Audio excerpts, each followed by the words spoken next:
Okay, we will take some more questions. This is the next question, type 2, question of 2017. See, read it carefully. What are the most likely advantages of implementing goods and service tax?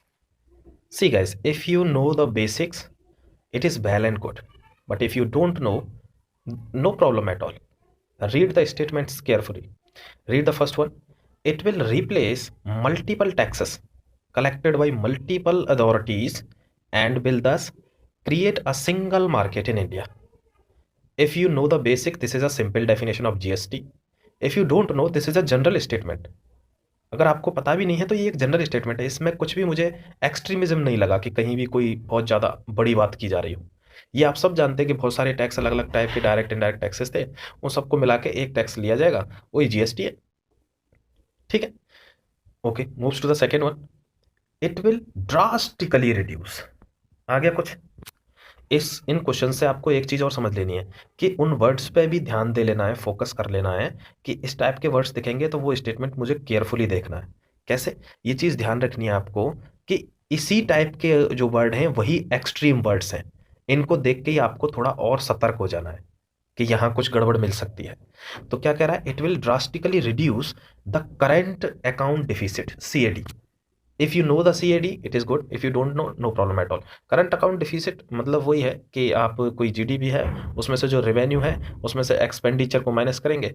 तो अगर expenditure ज़्यादा आता है तो revenue से अगर expenditure ज़्यादा जा रहा है, इसका मतलब करंट अकाउंट डिफिसिट बढ़ रहा है। ठीक है, अब आओ, enable to increase its foreign exchange reserves. तो यहाँ एक्सट्रीमिज्म तो हमको यहीं दिख गई, एक्सट्रीम स्टेटमेंट तो हम यहीं से एलिमिनेट कर सकते हैं। कैसे? Drastically reduce. कभी भी कोई भी चीज़, अब GST एक टैक्स है। अब मान लो देश बहुत बड़ा है, इसमें हजारों तरीके की चीजें चलती हैं, तो क्या केवल एक GST इंप्लीमेंटेशन से करंट अकाउंट डिफिसिट जीरो हो जाएगा क्या? यानी ड्रास्टिकली रिड्यूस हो जाएगा क्या? क्या जो स्कीम चलती हैं उनसे करंट अकाउंट डिफिसिट नहीं बढ़ता? उनसे बहुत बढ़ता है। इसलिए ड्रास्टिकली तो कभी CAD रिड्यूस हो ही नहीं सकता। This is an extreme statement, we can neglect it. देखो दो ही तरह से बनेंगे अभी। कैसे? या तो स्टेटमेंट को नेगेटिव बनाएगा या स्टेटमेंट को एक्सट्रीम लेवल पे ले जाएगा। इसमें क्या कर रहा है? एक्सट्रीम लेवल पे ले जा रहा है। ये नेगेटिव कैसे वो चॉइस रखता है वो भी मैं आपको आने वाले क्वेश्चंस में समझाने वाला हूँ अब। ठीक है, थर्ड स्टेटमेंट पे चलेंगे। It will enormously increase. मैंने कहा था ना इन शब्दों पे आपको ध्यान देना है, ये शब्द अगर कहीं भी दिखते हैं तो वहां सतर्क हो जाना है। It will enormously increase the growth and size of economy of India and will enable it to overtake China in the near future. देखो कितना ब्यूटीफुली इनकरेक्ट स्टेटमेंट दिया है। यानी एक्सट्रीम लेवल पे तो ले गया लेकिन आपको कंफ्यूज कर जाएगा। आपको लगेगा नियर फ्यूचर की बात कर रहा है तो ये तो सही ही होगा। नहीं, आपको एक्सट्रीम लेवल पे देखना है। It will enormously increase the growth. क्या अकेला GST GDP हजारों कारणों से बनता है? यानी पूरे देश की जो ओवरऑल ग्रोथ होती है उससे बनता है GDP। तो क्या क्या देश की ग्रोथ अकेले GST से हो जाएगी पूरे देश की, और वो भी इनॉर्मसली इंक्रीज? इनॉर्मसली का इंक्रीज का मतलब समझ रहे हो कि जैसे 6 बॉल में 6 छक्के, 36 रन, ये तो हो गए, एक आइडियल सिचुएशन हो गई। लेकिन 6 बॉल में 96 छक्के, इनॉर्मसली इंक्रीज। तो ये क्या हुआ? ये एक्सट्रीम स्टेटमेंट है, इसको हम क्या कर देंगे? नेग्लेक्ट कर देंगे। देखो GDP हमने 5 बिलियन की वो रखी है कि 5 बिलियन की GDP बनानी है हमको, 5 ट्रिलियन की, सॉरी 5 ट्रिलियन की GDP बनानी है, लेकिन अभी तो हम 2.5 पे ही चल रहे हैं। उसको बनाने में ही इतनी दिक्कत हो रही है। और चाइना की जानते हो आप, 14 से ऊपर है GDP, हमारी कितनी है? 2.3। कितनी इनॉर्मसली इंक्रीज हो जाएगी कि जो नियर फ्यूचर में इससे आगे निकल जाएंगे हम पे 5 तो पहुंचाने में इतनी दिक्कतें आ रही हैं।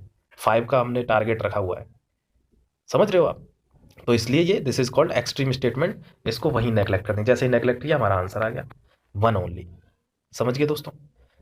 चलो take some more questions. Okay, let's take this question, type 2, question asked in 2017। read the question carefully. Due to some reasons, if there is a huge fall in the population of species of butterfly, what could be its likely consequences? वो कहना चाह रहा है कि मान लो butterfly की populations में एकदम क्या हुआ? ह्यूज फॉल हो गया, यानी बहुत सारी कम हो गई एकदम से। तो क्या कॉन्सिक्वेंसेस इसके हो सकते हैं? Could be, likely. ठीक है, तो क्या कॉन्सिक्वेंसेस हो सकते हैं? जनरल क्वेश्चन है, तो अब he does not want you to get PhD in any of the subject. सब लोग नहीं जानते ये सब, बटरफ्लाई कम हो जाएंगी तो क्या क्या होगा, हम क्या जाने। लेकिन he want to check your broad understanding कि what kind of mentality you have, either you can think broadly or not, being an IAS officer. Okay, let's read the first statement. Pollination of some plants could be adversely affected. हाँ होगा, हम क्यों मना करें। एक बात ध्यान कर लो, जहां पे unless if he is not talking about something nonsense, you do not go for a wrong choice. जब तक वो कुछ बहुत ही सेंसलेस बात ना करे स्टेटमेंट में, तब तक आपको कुछ भी गलत नहीं करना है। General statement always considered as correct. ठीक है, तो ये क्या है, ये एक जनरल स्टेटमेंट है कि मान लो बटरफ्लाइज बिल्कुल ह्यूज पॉपुलेशन उनकी कम हो गई तो पॉलिनेशन एडवर्सली अफेक्टेड होगा। ठीक है, हमने मान लिया होगा। दूसरा स्टेटमेंट आओ, there could be a drastic increase. What? Drastic increase in the fungal infection of some cultivated plants. See guys, you need not to be the master of any of the subjects. Some of you do not know, after huge population fall in butterflies, there could be drastic increase or decrease in the fungal infection. हमको सबको नहीं पता है, सब लोग इतने जानकार नहीं हैं कि बटरफ्लाई खत्म हो जाएंगी या कम हो जाएंगी तो उनकी जो फंगल इन्फेक्शन है उनसे इंक्रीज होगा कि डिक्रीज होगा, हमको नहीं पता। लेकिन the mindset of the examiner, देखो how beautifully he is putting drastic beside increase, जिससे वो कह सके कि I am making a wrong choice, please notice it. Drastically increase, drastically decrease भी होता ना तो हमको फर्क नहीं पड़ता। हमको सिर्फ यहाँ क्या दिखाया उसने कि ड्रास्टिक को ध्यान दो, आपको इधर उधर कुछ ध्यान नहीं देना है। मैं रॉन्ग चॉइस बना रहा हूं with showing you that I am using drastic, this is an extreme statement, please notice it. इसको भी नोटिस नहीं कर पा रहे हो तो बताओ कैसे निकलेगा एग्जाम। तो देयर कुड बी ड्रास्टिक, तो हम क्या करेंगे, सेकंड वाले को एलिमिनेट कर देंगे। थर्ड वाले पे चलते हैं। थर्ड वाला क्या करें, it could lead to a fall in the population of some species of wasps, spiders and birds. देखो एवरीबडी कैन नॉट लर्न कि what will happen, how many species could lead to fall in the population when butterflies will fall down. सब लोग नहीं जान सकते कि क्या क्या फॉल होगा। टाइगर, चीते, भैंस, गाय नहीं जानते, हम याद नहीं कर सकते। तो वो क्या कह रहा है, ये जनरल स्टेटमेंट है, इट्स अ जनरल स्टेटमेंट। यहां पे गलत बनाने का ऑप्शन ही नहीं होता। क्या गलत बनाएगा वो, मतलब he is not expecting you to learn all these these birds and animals कि कौन कौन से बटरफ्लाई के बिना मर जाएंगे या नहीं रहेंगे। वो बस चेक कर रहा है कि आप जनरल स्टेटमेंट को पहचान पाते हो कि नहीं। आपने पहचान लिया, जैसे ही आपने पहचाना, सेकंड वाला एक्सट्रीम था, ड्रास्टिक इंक्रीज कर रहा है, उसको खत्म किया सेकंड वाले को, आपका आंसर आ गया 1 and 3। Is that clear? I hope you are understanding, if not then you will understanding after, you will understand after some time. Okay, so you need not to worry. Take this question, type 2 asked in 2014 civil services. Read the question carefully. What are the significances of a practical approach to sugarcane production known as Sustainable Sugarcane Initiative? Many of you have not heard Sustainable Sugarcane Initiative. If you don't know, no problem at all. If you know, that is well and good. Sustainable Sugarcane Initiative हम नहीं जानते क्या है, but we will understand the question. पूछ क्या रहा है, बस इसके बारे में ये स्टेटमेंट्स में ये बताना चाह रहा है कि आपकी अंडरस्टैंडिंग कैसी है। It is a general question. Okay, let's see the statements. एक बात मैं फिर से बता दूं, इस क्वेश्चन में भी सारे मैं बताता आ रहा हूं कि unless he will not talk about some senseless thing, you will always considered all are correct. समझ गए? तो चलो पहले को पढ़ लेते हैं। Seed cost is very low in this compared to the conventional method of cultivation. I don't know, मुझे नहीं पता ये क्या बोल रहा है। Drip irrigation can be practised very effectively in this. मेरे को नहीं समझ में आया क्या बोल रहा है। The third one, there is no application of chemical inorganic fertilisers at all in this. Here, examiner indicating that I am making an extreme statement. Please notice it and qualify your prelims. कितना चिल्ला रहा है यार। कि there is no application. एक बात ध्यान रखना, अगर कोई एप्लीकेशन है ही नहीं एट ऑल, एक्सट्रीम लेवल देखो, यानी एक्सट्रीम लेवल पता ये किस टाइप का हो गया, जैसे कोई नदी है, अब नदी क्या हुआ, कल उसमें पानी था और आज कोई कहता है उसमें पानी नहीं है। पानी नहीं है, चलो कोई नहीं, पानी नहीं है कि मतलब कहीं कहीं थोड़ा बहुत गड्ढों में भरा होगा, वो कह रहा है कि not a single drop at all, यानी इतनी बड़ी नदी में कल पानी था और आज एक सिंगल ड्रॉप नहीं है कहीं भी। ये क्या है, this is what called extreme statement. He is indicating you that please notice it. No, अगर कोई एप्लीकेशन है ही नहीं तो फिर उसके बारे में बात क्यों कर रहा है, बात ही नहीं करता उसके बारे में। इसका मतलब यहां पे एप्लीकेशन है और उसने कह दिया नो एप्लीकेशन। समझ गए? तो एक्सट्रीम स्टेटमेंट को हमने देखते ही क्या किया, एलिमिनेट कर दिया। Fourth one is also a general statement, the scope for intercropping is more in this compare to the conventional method of cultivation. कुछ भी एक्सट्रीम नहीं दिखा। मैंने आपको तब पहले ही बताया कि फर्स्ट रॉन्ग चॉइस बनती है नेगेटिव से, सेकंड रॉन्ग चॉइस बनेगी एक्सट्रीम से। अभी हम एक्सट्रीम पे बात कर रहे हैं, किसी को टेंशन लेने की जरूरत नहीं है, मैं नेगेटिव भी बताऊंगा कैसे बनते हैं, ठीक है।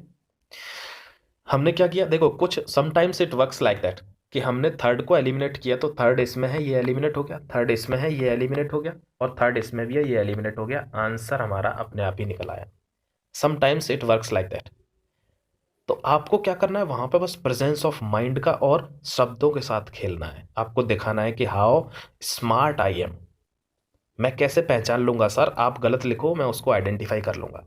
गलत को ढूंढना है, सही तो वो खुद लिख ही रहा है। Okay, let's take some more questions. Take another question asked in 2015. Read the statement. With reference to Indian Ocean Rim Association for Regional Cooperation, IOR and ARC, consider the following statements. IOR ARC से related कुछ statements हैं which are given below, and we have to identify whether the statements are correct or not correct. So look at the first statement, guys. It was established very recently in response to incidents of piracy and accidents of oil spills. Okay कुछ कुछ बोल रहा है IOR और ARC के reference में, लेकिन हमको नहीं पता कि ये रिसेंटली एस्टेब्लिश्ड हुआ है या ये बहुत पुराना है, या हमको नहीं पता कि एक्सीडेंट हो रहे हैं कि नहीं ऑयल स्पिल से, तो हमने क्या करा, इसको छोड़ दिया, नहीं समझ में आया। Look at the second statement guys. It is an alliance meant for maritime security only. समझ गए? फर्स्ट चीज़ तो मैंने पहले ही बताया आपको कि किस केस में गलत बना सकता है, सेकंड टाइप में जहां एक्सट्रीम स्टेटमेंट जाएगा। मीनिंग समझना आपको, एक्सट्रीम स्टेटमेंट तो नहीं जा रहा। यहां ये क्या कहना चाह रहा है कि it is an alliance meant for maritime security only. अगर ये, आप एक चीज़ ध्यान रखना, देखो ये स्मार्टनेस तभी आएगी जब आप इस एग्ज़ाम के लेवल से आप अपने आप को प्रिपेयर करोगे कि अगर ये जो अलायंस है वो केवल मैरीटाइम सिक्योरिटी के लिए बनाया जाता तो यहाँ ओनली लिखने की ज़रूरत ही नहीं थी। He can similarly simply mention that it is an alliance made for maritime security. और आप IOR और ARC की वेबसाइट पे जाएंगे तो वहाँ ये स्टेटमेंट एज इट इज़ मिलेगा, it is the alliance made for maritime security, बस। और उसको उठा के ये यहाँ कॉपी कर देगा examiner. But he is clearly showing और proving that I am making a wrong statement, please notice it. कोई भी देखो, जैसे कोई डिजास्टर मैनेजमेंट हुआ, यानी डिजास्टर मैनेजमेंट का कोई अलायंस बना, वहाँ पे कोई आपदा आ गई, तो अब जो सिक्योरिटी वाले हैं वो ज़रूरी है कि केवल सिक्योरिटी ही करेंगे, वो और भी काम करेंगे ना अगर कुछ और आएगा तो। अलायंस क्या है कि मेनली किसी चीज़ को फोकस करके बनाए जाते हैं, लेकिन वो सारे काम करते हैं। लेकिन वो यहाँ क्या दिखाना चाह रहा है कि I have made this option wrong, please notify it. It is an alliance meant for maritime security only. तो दिस सीम्स एक्सट्रीम कि मैरीटाइम सिक्योरिटी ओनली, केवल सिक्योरिटी में ही काम करेंगे, बाकी किसी चीज़ को हाथ नहीं लगाएंगे। अगर घर में कोई बंदा जॉब करने जाता है तो वो सिर्फ पैसा कमाएगा क्या, किसी और दूसरी चीज़ पे ध्यान नहीं देगा? बस यही समझ लो आप, इससे अच्छा एग्जाम्पल कुछ नहीं दे सकता। अच्छा एक चीज़ और, let me clear one more thing to you people. एक चीज़ और ध्यान रखना है कि अब ऐसा नहीं है कि मैंने बोल दिया कि अगर ओनली आ गया कहीं तो जहाँ ओनली आ गया वहाँ सब कुछ गलत होगा, नहीं। यहाँ पे क्या है, यही तो स्मार्टनेस यूज़ करनी है इसमें। इसीलिए आपने देखा होगा कुछ स्टूडेंट जो ऑलरेडी अपियर्ड हैं सिविल सर्विसेज में, वो 15 दिन में प्रीलिम्स को निकाल देते हैं, और कुछ धुरंधर ऐसे हैं जो 5 साल से लगे हैं लेकिन प्रीलिम्स ही नहीं निकल रहा। तो क्यों? क्योंकि उनमें स्मार्टनेस डेवलप नहीं हो पा रही, वो इन कॉन्सेप्ट्स को जानते ही नहीं है। अब आप यहाँ एक चीज़ समझ लो कि सब जगह ओनली आएगा, इसका मतलब ये नहीं है कि हर ऑप्शन गलत होगा। ओनली आपको एक एसेंस समझना है क्वेश्चन का, कि क्वेश्चन में मीनिंग क्या है। जहाँ पे यहाँ मीनिंग एक्सट्रीम जा रहा है। अब देखो एक एग्जांपल आपको दे के बताता हूँ, उससे आपको अच्छा क्लियर होगा कि जैसे हमारे इलेक्शन कमीशन ऑफ इंडिया है, वहाँ पे क्या है, 3 मेंबर बॉडी है, 2 इलेक्शन कमिश्नर हैं और 1 चीफ इलेक्शन कमिश्नर है। तो कितने हुए टोटल? अगर यहाँ कोई स्टेटमेंट लिखता है there are only 3 members in election commission of India, तो इसका मतलब वो स्टेटमेंट सही है, वहाँ ओनली आया मतलब वो गलत नहीं है, कुछ एक्सट्रीमिज्म नहीं दिखा रहा उसमें। या एक क्वेश्चन आया था पिछली साल ही आया था, आपको ध्यान होगा अगर आपने अच्छे से पढ़ा होगा तो, कि Pulicat lake spread across 2 states only. अब कोई लेक है वो 50 स्टेट्स में फैलेगी क्या? यानी वहाँ एक्सट्रीमिज्म नहीं है। Yes, Pulicat lake spread across Tamil Nadu and Andhra Pradesh, तो उसमें अगर उसने ओनली लगा दिया that means it is not indicating extremism. ठीक है, तो वो क्वेश्चन सही होगा।